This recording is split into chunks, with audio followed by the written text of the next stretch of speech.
राज्य सरकार प्राथमिकता श्रीमंदिर श्रीमंदिर प्रशासन कार्यालय निजुक्ति स्वच्छता दिगरे आरंभ होती गोटे पर गोटे प्रक्रिया। प्रारंभिक पर्यायर श्रीमंदिर प्रशासन कार्यालय अवस्थानप्राप्त अधिकारी हटिवा नहीं आरंभ होती प्रक्रिया। दीर्घदिन धरी श्रीमंदिर कार्यालय अवसर पर थैथान होता अधिकारी हटाइवाई दाबी हो आसुवा बेले एवं नुआ प्रकार प्रक्रिया आरंभ हो जाएगी। अवसरप्राप्त अधिकारी भाव में श्रीमंदिर ओएसडी दायित्व उन्नयन प्रशासक पुनः थैथान सुपारी को नाकच कर राज्य सरकार। सेपटे यह संख्या को सीमित करने तर्जमा और प्रक्रियाकरण आरंभ हो श्रीमंदिर मुख्य प्रशासक। सेपटे नुआ निजुक्ति को स्वच्छ करने श्रीमंदिर प्रशासन ठारू निजुक्ति क्षमता अपसारण करने सरकारी स्वीकृति प्राप्त एजेन्सी माध्यम निजुक्ति देवाक निश्चित।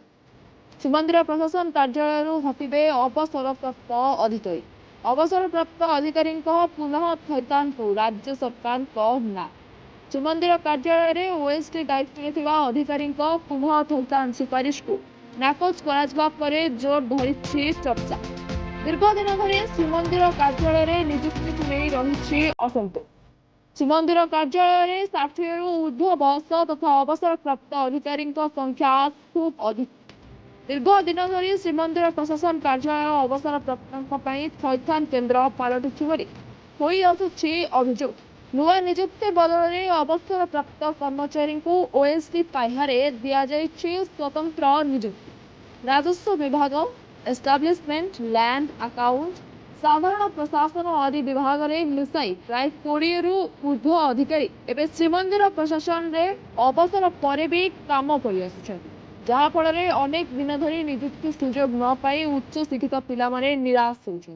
सेपटे अवसरप्राप्त ओएसडी दायित्व उन्नयन प्रशासक अजय जेना पुनः निजुक्ति सुपारिश को नाकच कर राज्य आईन विभाग एने श्रीमंदिर मुख्य प्रशासक को चिट्ठी करता बेले श्रीमंदिर प्रशासन कार्यालय अवसरप्राप्त कर्मचारी हटिवा प्रक्रिया आरंभ होले अत्युक्ति नहीं।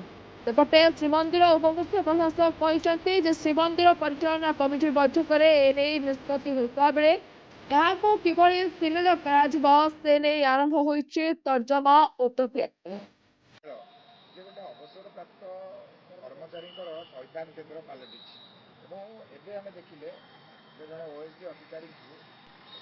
जो सुपारिश रही ओएसडी अधिकारी को पुनः निजुक्ति नहीं सरकार बातिल करमती भाव में ग्रहण कर श्रीमंदिर प्रशासन कार्यालय जो स्वच्छता आसवा दरकार कौन सब दरकार जो अवसरप्राप्त कर्मचारी हटाइवा दरकार कि जय जगन्नाथ गोटे भल संवाद आज देले कहीं जो बंधुंकर कार्यकाल वृद्धि करने आज खारज कर दिगला सरकार ग्रहण कले ना मु प्रथमे आम सरकार को गोटे धन्यवाद देवी जे बोधे ये अयमारंभ है कहीं श्रीमंदिर ऑफिस रे जिते गुड़िए थैथान होती जिते गुड़िए अवसरप्राप्त कर्मचारी थैथान होती से कहीं रखुच्च आम भी से भावुँ भल दुर्नीति कर भल जालियाती कर माने भल भाव बड़ बड़ वीवीआई मान ट्रिटमेंट कर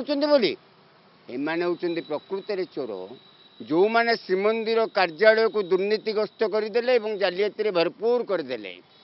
तेणु आश्चर्य लगुच 76, 77, 78 वर्षर वृद्ध जदि आज थैथान होती से माने कार्यरत अच्छा अथच युवक माने बाहर मद पीकि बुलूँ चाकरी ना बाकरी ना कि ना बड़ा आश्चर्य लगुला। 24 वर्ष 25 वर्ष सरकार श्रीमंदिर ऑफिस को गोटे कमर्शियल ऑफिस कर रखिले भोट बैंक करते रोजगार करुले कोटी कोटी टका लुटुले अवसरप्राप्त कर्मचारी द्वारा ही करोले या तो सांघातिक अपराध बोध कौटी नाला। तेणु ए सरकार को मुझे जदि प्रकृत में आप सरकार प्रकृत में आप लोकंर प्रकृत में आप भक्तर प्रकृत में आप ब्राह्मणकर तेबे आपण तुरंत यही मास मध्य कि 15 दिन मध्य जिते गुड़ी अवसरप्राप्त कर्मचारी से दुर्नीतिग्रस्त अच्छा दुर्नीति सहायक होती से कार्य विताड़ित करूँ नुआ नुआ अधिकारी आणतु नुआ नुआ आपणकर मैनेजिंग कमिटी आसव श्रीमंदिर ऑफिस टाक स्वच्छ करूँ सेटा मंदिर ऑफिस सेटा कार बापा संपत्ति नुहे सी हूँ मंदिर ऑफिस मैंने आध्यात्मिकता रही स्वच्छता रही भक्त हसी हसी जीव ବକ୍ତା କାନ୍ଦି କାନ୍ଦି ଯିବନି। ତେଣୁ ଅବସରପ୍ରାପ୍ତ କର୍ମଚାରୀଙ୍କୁ ତୁରନ୍ତ ବହିଷ୍କାର କରାଯାଉ, ଏହା ହିଁ ଆମର ରହିବ ଦାବି। ଜୟ ଜଗନ୍ନାଥ, ଜୟ ଜଗନ୍ନାଥ, ଜୟ ଜଗନ୍ନାଥ। ସେପଟେ ଶ୍ରୀମନ୍ଦିରରେ ନୂଆ ନିଯୁକ୍ତି ପ୍ରକ୍ରିୟାକୁ ସ୍ୱଚ୍ଛ କରିବାକୁ ନେଇ ନିଆଯାଇଛି ବଡ଼ ନିଷ୍ପତ୍ତି। ଶ୍ରୀମନ୍ଦିର ପ୍ରଶାସନ ଠାରୁ ନିଯୁକ୍ତି ପ୍ରକ୍ରିୟା ଦାୟିତ୍ୱ ଅପସାରଣ ସହ ସରକାରୀ ସ୍ୱୀକୃତିପ୍ରାପ୍ତ ନିଯୁକ୍ତି ଏଜେନ୍ସି ମାଧ୍ୟମରେ ପ୍ରକ୍ରିୟା କରିବାକୁ ନିଷ୍ପତ୍ତି ନିଆଯାଇଛି। ନୂଆ ଗାଇଡଲାଇନ ସହ ହେବ ନିଯୁକ୍ତି ପ୍ରକ୍ରିୟା। ପ୍ରସ୍ତୁତ ହେବ ନୂଆ ନିଯୁକ୍ତି ନିୟମାବଳୀ। ପୂରଣ ହେବ ଖାଲି ଥିବା ଏକାଧିକ କିରାଣୀ ଓ ଜେଟିପି ପଦବୀ। ନିଯୁକ୍ତି ପ୍ରକ୍ରିୟାରେ ସ୍ୱଚ୍ଛତା ଓ ନିରପେକ୍ଷତାକୁ ଗୁରୁତ୍ୱ ଦିଆଯିବା ସହ ସରକାରୀ ସ୍ୱୀକୃତିପ୍ରାପ୍ତ ନିଯୁକ୍ତି ଏଜେନ୍ସି କରିବ ନିଯୁକ୍ତି ପ୍ରକ୍ରିୟା।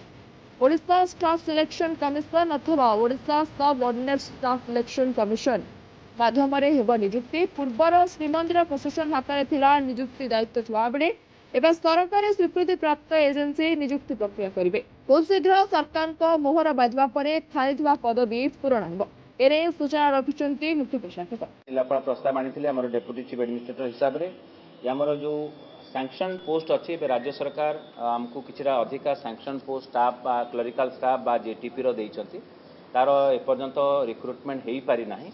आज परिचालना कमिटी निष्पत्ति नहीं जे गवर्नमेंट रो जो रिक्रुटिंग बॉडीज अच्छी जोटा जहाँ हवा कथा जमती कि स्टाफ सिलेक्शन कमिशन किंबा subordinate staff selection commission police जमती रिक्रुटमेंट होउछि से सरकारी अधिकृत रिक्रुटिंग एजेन्सी गुड़िक तार रिक्रुटमेंट करेंगे। श्रीमंदिर प्रशासन निजे कर कारण आम स्वच्छता बजाय रखापी चाहूँ and we want to maintain a very transparent procedure तापाई रिक्रुटमेंट रूल्स करा जिवो एवं से रिक्रुटमेंट रूल्स अनुसार सरकार जो नियुक्त जो अधिकृत संस्था अच्छी ताकू रिक्रुटमेंट व्यवस्था करेंगे। दीर्घ दिन धरी रिटायर्ड कौन